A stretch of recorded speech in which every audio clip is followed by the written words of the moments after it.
Hola hermanos, les saludo afectuosamente y le agradezco, sigan conectándose a esta serie de cápsulas que se han titulado Vida a través de la Palabra y que la Escuela de Evangelización San Andrés, San José Vista Hermosa, está realizando para nuestra formación, pero también para darnos a saber la importancia que para nuestra iglesia y que debiera ser para nosotros también como miembros de la misma, debe tener la palabra de Dios.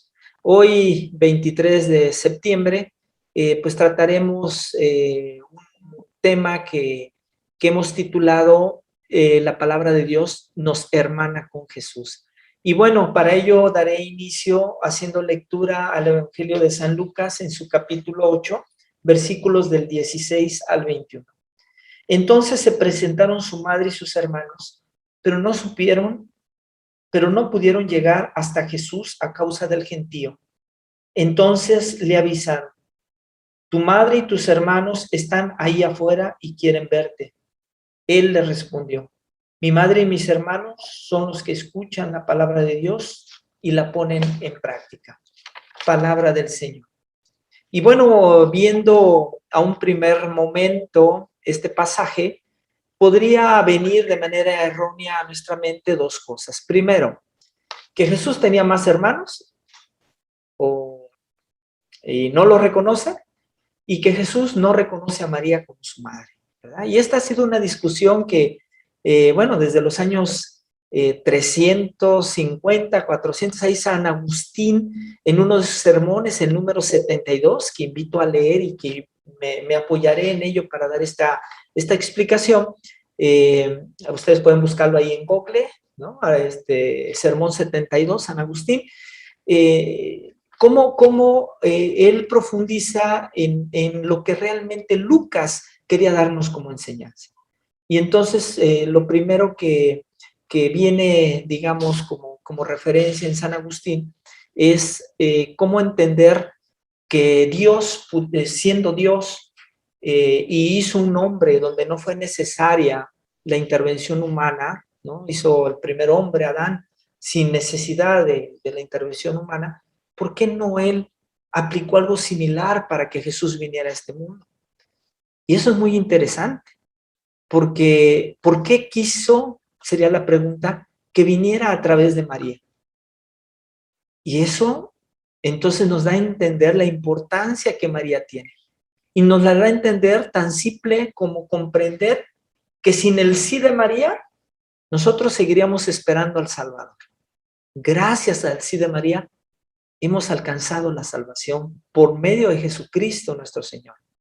Entonces es un aspecto muy importante, ¿verdad? ¿Por qué Dios usa a María? Y ya reconocida desde el primer momento, ¿verdad? En Génesis ya nos habla de ella, nos habla de la figura de María, en donde Dios dice, ¿verdad? Que pondrá enemistad entre la generación de la mujer y Satanás. Bueno, representado en la serpiente. Entonces, un primer momento, ¿verdad?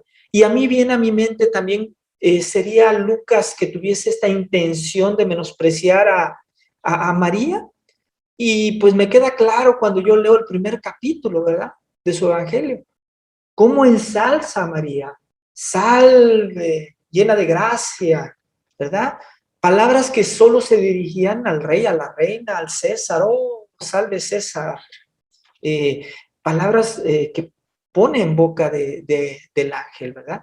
Y cómo ve el papel de María importante, ¿verdad? En todo su evangelio, cómo María interviene en la vida pública de Jesús. Pero nos encontramos ahorita ante este pasaje donde apariencia Jesús menosprecia. Entonces, si no es Lucas, ¿es Jesús quien menosprecia a María?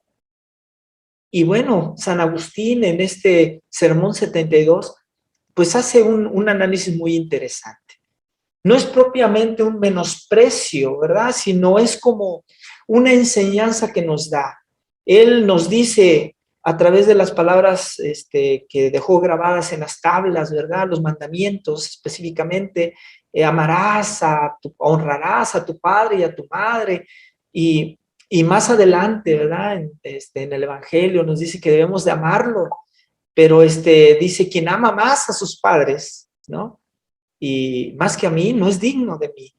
No dice, no deben amar a sus padres, sino quien ama más, o sea, sí te está permitido amarlo, pero debes entender que ante una situación que tenga que ver conmigo, con el reino, debes de poner en el orden que corresponde. Es prioritario Jesús, ¿verdad? Antes que un ser humano. Y bueno, esa es la enseñanza que da.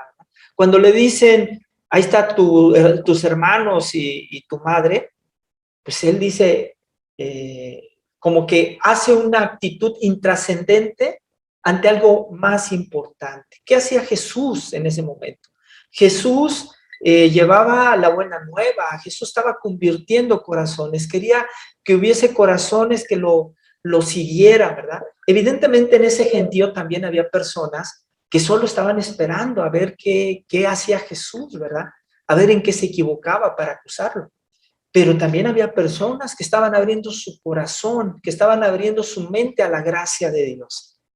Y eso para Jesús era más trascendente porque hablábamos de las cosas de Dios que de la parte humana. Hablábamos de cosas divinas que de cosas humanas. Pero ese desdén, entre comillas, que hace a María, entonces no necesariamente en palabras de Lucas significan que Jesús no reconoce a María como madre. Y eso lo podemos leer un poquito antes. Si nosotros estamos ciertos de que Lucas pues es un escritor, un autor, un evangelista inspirado por Dios, y creemos que esto es palabra de Dios, pues debemos de creer entonces lo que Lucas externa en un principio, ¿verdad? Se presentaron su madre y sus hermanos. Lucas reconoce a María como su madre. Entonces, ¿qué sucede con Jesús? Sucede con Jesús que si hacemos un análisis como lo hace San Agustín, al dar a entender que su madre y sus hermanos son aquellos que cumplen dos condiciones. Uno, que escuchan su palabra, pero no como todos aquellos que estaban en ese gentío, en esa muchedumbre, porque había varios, como les vuelvo a repetir, tenían la intención de que, a ver en qué se equivocaba, ¿verdad? No solo es suficiente escuchar, sino que pongamos en práctica lo que Él nos dice. Eso, entonces, viene siendo el mensaje de Lucas, que quien cumple esas dos condiciones se hermana con Jesús, se hace familia de Jesús. Y ese es el mensaje que quiere dar Jesús, que independientemente de esta relación que pueda haber familiar, hay algo más trascendente, que es hacer la voluntad de Dios. Y María cumple con esa condición.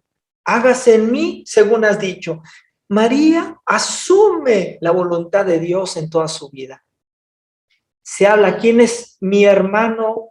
¿Quién es mi madre y mis hermanos? Dice Jesús, pregunta Jesús. Pues tú y yo, si cumplimos esas dos condiciones, nos podríamos atrever a decir que somos hermanos de Jesús. Pero ¿quién se atrevería a decir que es madre de Jesús? Eso solo queda para una. Queda reservado para María, quien escuchó la palabra de Jesús y quien la puso en práctica. Solo María.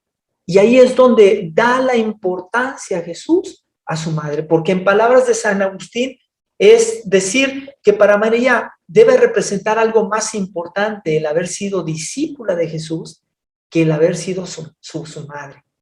Porque el haber sido discípula de Jesús, que cumplió, que escuchó su palabra, que cumplió, evidentemente la hace de manera como Jesús lo menciona, lo hace familia. Y ahí es donde Jesús reconoce a María como su madre. No es un desdén, es un reconocimiento a María como madre y es una invitación a nosotros a ser familia de Jesús. Jesús no quiere ser el único heredero, también quiere compartir la herencia de las promesas de nuestro Dios con todos nosotros. Yo te pregunto, hermano, ¿nos podemos considerar, te pregunto y me pregunto, ¿nos podemos considerar hermanos de Jesús? Y tal vez nuestra respuesta pueda desanimarnos un poco. Pero mira, aquí Jesús nos deja algo claro. Él ya nos anunció cómo podemos ser familia de Él, cómo podemos hermanarnos con Él. Ahora corresponde a cada uno, a través del libre albedrío, a través de nuestra voluntad, aceptar. Y lo más importante entonces es el primer paso, nuestra voluntad de pertenecer a la familia de Jesús, nuestra voluntad de hermanarnos todos en un mismo sentir, en un mismo pensar, en un mismo Dios. Y tal vez tu respuesta pueda ser, como alguna vez nosotros podríamos tener esta respuesta, ¿verdad? Pues no me puedo considerar porque no cumplo del todo la palabra de Jesús. ¿Y qué específicamente nos invita a Jesús? Amar a Dios con todo nuestro corazón, con toda nuestra mente, con toda nuestra fuerza, y a nuestro hermano como a nosotros mismos. Dejándonos bien claro, Santiago, ¿verdad? Que tiene que ser a través de nuestras obras. No basta con decirle, Señor, Señor, te amo, o a mi hermano, sí, mira, pues ojalá y consigas lo necesario. No, tiene que hacer a través de nuestras obras. Pero ahí está la invitación. Si todavía nos falta, hermano, no te preocupes. Lo más importante es el primer paso, la voluntad. En el camino podremos caer, en el camino podemos desviarnos. Tal vez podemos incluso considerar que nosotros difícilmente lograremos esta empresa porque hemos sido personas que han hecho mucho daño. No desconfíes de la misericordia de Dios. No desconfíes del amor que Él nos tiene. No desconfíes en que Él hará lo necesario, teniendo tu voluntad, teniendo tu intención, hará lo necesario para que tú pertenezcas a su familia, para que todos seamos hermanos. Dios te bendiga, hermano. Espero esta cápsula sea muy útil para tu vida, como considero yo este pasaje, este análisis, esta lectura que he hecho para prepararla, ha sido para mí. Dios te bendiga y nos vemos en la próxima cápsula, invitándote a que, si te has perdido las anteriores, visita la página de esa San José Vista Hermosa y ahí podrás encontrar todas las cápsulas del mes de septiembre. Te abrazo en Cristo, hermano. Dios te bendiga.